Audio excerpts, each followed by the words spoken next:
Hola a todos, hoy en el Profe de Historia un tema fundamental para la historia del mundo, para la historia de la humanidad, como lo es el 1 de Mayo. ¿Por qué conmemoramos el 1 de Mayo como el Día Internacional del Trabajo?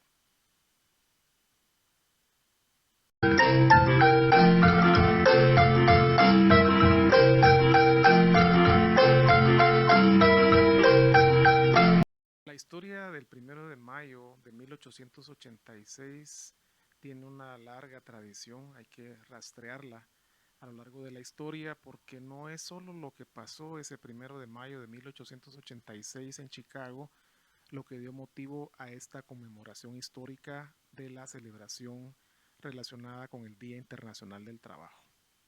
¿Cómo hemos llegado a esa fecha? Bueno, primero creo que es importante reconocer los tiempos históricos. Por ejemplo, pensemos en primer momento en la primera y segunda revolución industrial del mundo. La primera tuvo lugar a finales del siglo XVIII y la segunda en el siguiente siglo, en el siglo XIX. Aquellas grandes innovaciones tecnológicas que permitieron que el trabajo se hiciera a través de máquinas, pero obviamente siempre en el epicentro estaba el trabajo humano. ¿Qué ocurre? Cuando estamos hablando de esta época de Chicago 1886, estamos hablando de una etapa del capitalismo mundial, principalmente europeo y estadounidense, que han llegado a un alto nivel de concentración de la población laboral en las grandes industrias fabriles.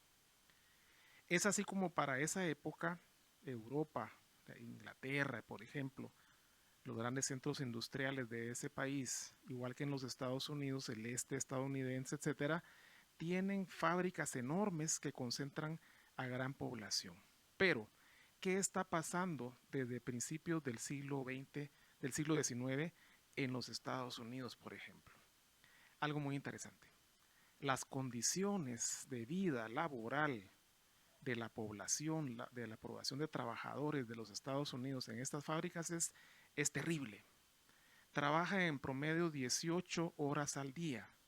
Viven en condiciones de hacinamiento, con poca salubridad, con bajos niveles educativos, con unos salarios de hambre, es decir, viven en condiciones infrahumanas. Y lo mismo está sucediendo en Europa. Pero ¿qué pasa? También hay que considerar el segundo punto, que es la presencia de trabajadores provenientes de Europa. De hecho, hoy veremos que muchos de estos primeros trabajadores que se organizan de manera sistemática para llegar al 1 de Mayo de 1886 son de orígenes europeos. Vienen alemanes, ingleses, suizos, franceses, etcétera, y se van a vivir a los Estados Unidos en busca de una mejor vida en estas fábricas. Pero ellos van a tener mucho que ver en la organización laboral de estas personas. Para que no nos compliquemos tanto con fechas, vamos a comentarles que para 1827, en Filadelfia, se produjo la primera huelga laboral en los Estados Unidos. Imagínense cuánto tiempo antes de este gran movimiento de 1886. Así las cosas, en Boston, en 1832, se reúne una población importante de trabajadores para clamar por el derecho a establecer un mínimo de 10 horas, un máximo de 10 horas laborales. El máximo de 10 horas laborales ya nos permite visualizar que definitivamente había una sobreexplotación. Estamos asistiendo en esa época al capitalismo salvaje, donde los empresarios lo único que quieren es acumular altas tasas de ganancia y de lucro y no importa las condiciones que existan en la clase obrera en el sector proletario. De esa cuenta, imaginémonos que la gente estaba clamando porque un máximo de 10 horas al día se estuviera desarrollando y este era un clamor generalizado pero que comenzó en Boston. En 1840, ante la presión de los trabajadores de Boston y de otros lugares de todo Estados Unidos, el presidente del momento en 1840 tuvo que aprobar una ley federal que implicaba que ningún trabajador podía trabajar más de 10 horas. Pero en eso vino la guerra de secesión y eso trajo como consecuencia lógica que hubiese una merma en el desarrollo del movimiento de los trabajadores por conquistar sus derechos laborales. De esa cuenta hay que esperar hasta que termine la guerra de secesión y no va a ser hasta en el año de 1868, justamente el 25 de junio, cuando se proclama la ley Ingersoll. Esta ley Ingersoll es bien interesante porque lo que establecía era que los trabajadores federales y los trabajadores de la construcción no podían trabajar más de 8 horas. Es decir, es la primera conquista de los trabajadores en los Estados Unidos para que el Estado reconozca que no deben trabajar más de 8 horas. Por supuesto que se quedan excluidos en ese movimiento todos los trabajadores de la iniciativa privada que no sean de la construcción. De esa cuenta hay una larga lucha de los trabajadores que se emprende a partir de 1868.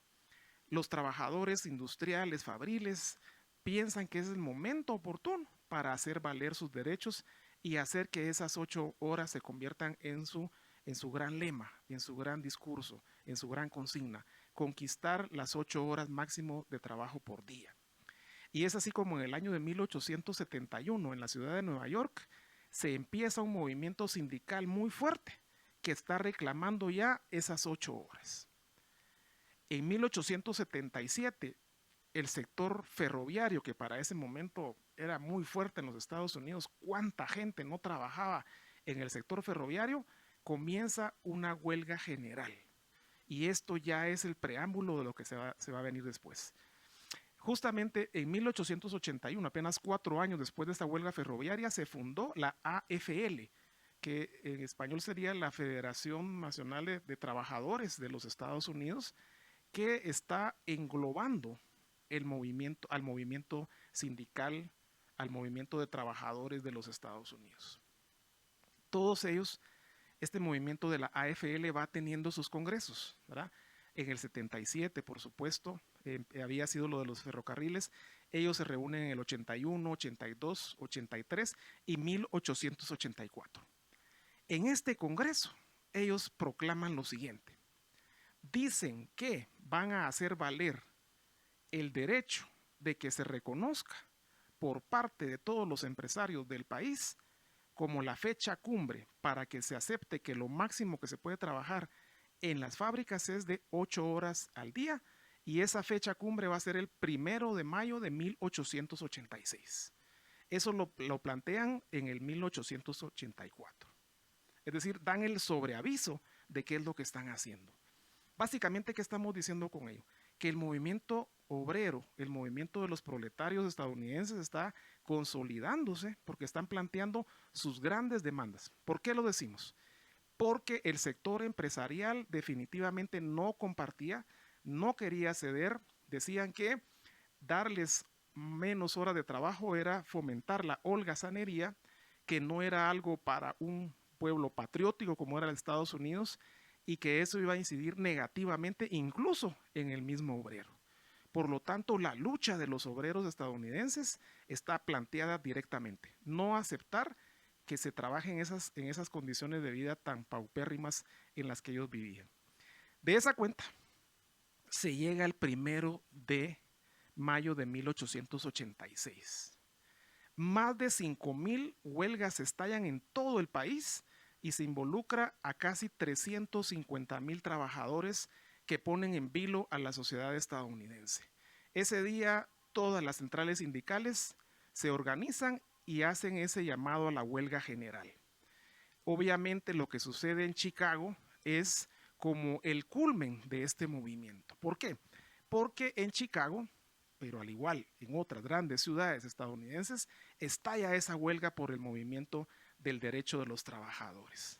De esa cuenta, el 1 de mayo de 1886, hay una gran agitación en Chicago y acá tenemos a grandes exponentes de esa lucha. Por supuesto, no son los únicos, pero son líderes que más adelante van a ser considerados hasta la fecha como mártires. ¿Qué ocurre? Se suceden hechos en varios días seguidos. El 1 de mayo, la gran concentración. El 2 de mayo, los obreros vuelven a salir a las calles en Chicago y ahí hay una gran represión. El Estado a través de la policía y otras fuerzas represivas, sacan toda su artillería y como causa de eso hay muertos y heridos de parte de la población obrera de Chicago. El 3 de mayo ocurre exactamente lo mismo, hay una gran movilización, hay una gran exaltación, pero esto está creando también un estado de efervescencia de parte de estos líderes obreros y líderes populares de Chicago. De esa cuenta se llega al 4 de mayo de 1886. En ese 4 de mayo suceden hechos importantísimos en la historia del movimiento de los trabajadores del mundo, allá en Chicago. Apenas 3 días después de esa primera huelga general del 1 de mayo, hay más manifestaciones como las del 2, 3 de mayo, pero el 4 de mayo se produce la más importante en lo que se ha denominado la Plaza High Market. Allí ocurrió una verdadera tragedia porque la policía reprimió a los ahí reunidos y produjo como causa una gran cantidad de muertos y heridos.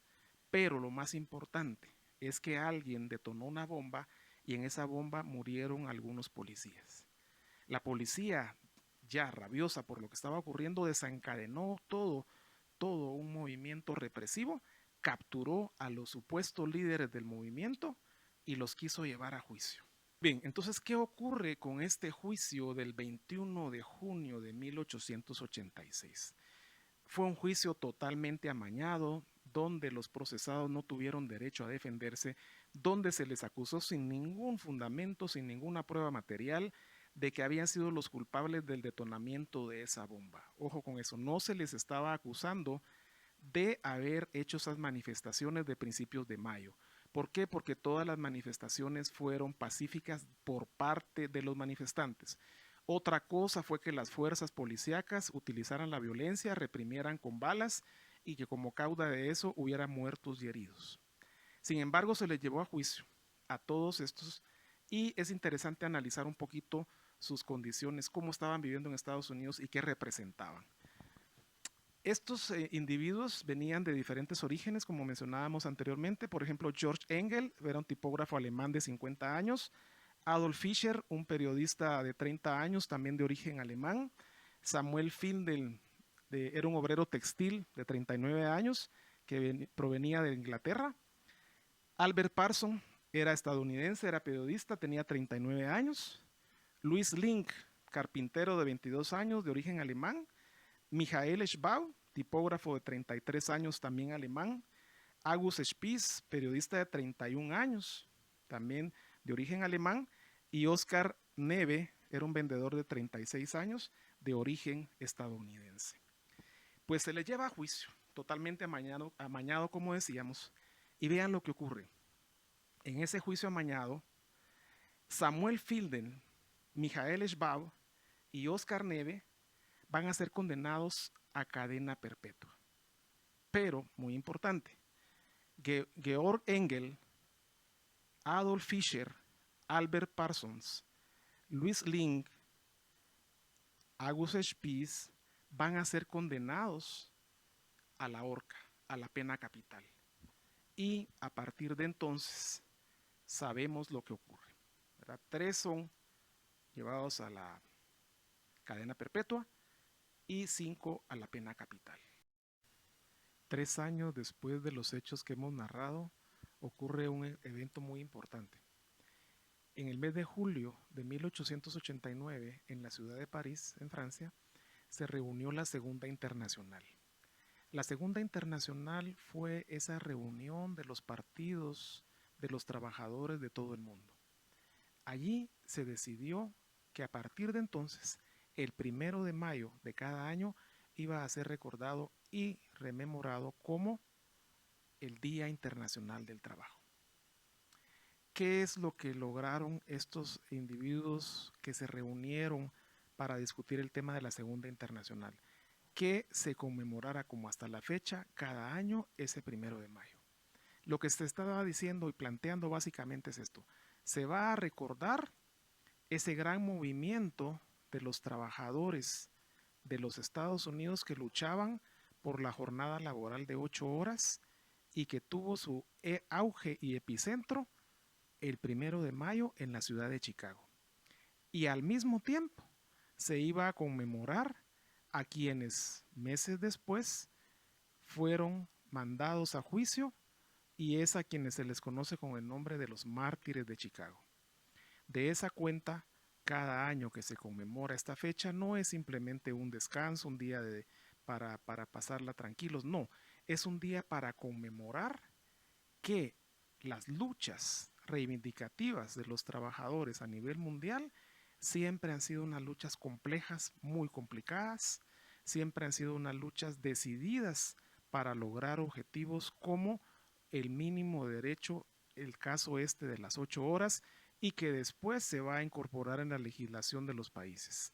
Dentro de estos derechos, claro está, el derecho a un código de trabajo que estipule estas garantías laborales como las 8 horas máximo de jornada laboral, el pago por el séptimo día, el derecho a vacaciones debidamente remuneradas y una cantidad de derechos que estipulan las legislaciones de los países. En síntesis, el 1 de mayo debe ser recordado como una fecha que representa las luchas reivindicativas de los trabajadores del mundo, quienes a lo largo de la historia han demostrado que sus conquistas laborales solo han sido posibles a través de esa lucha decidida en beneficio de esos logros para obtener como mínimo sus derechos laborales.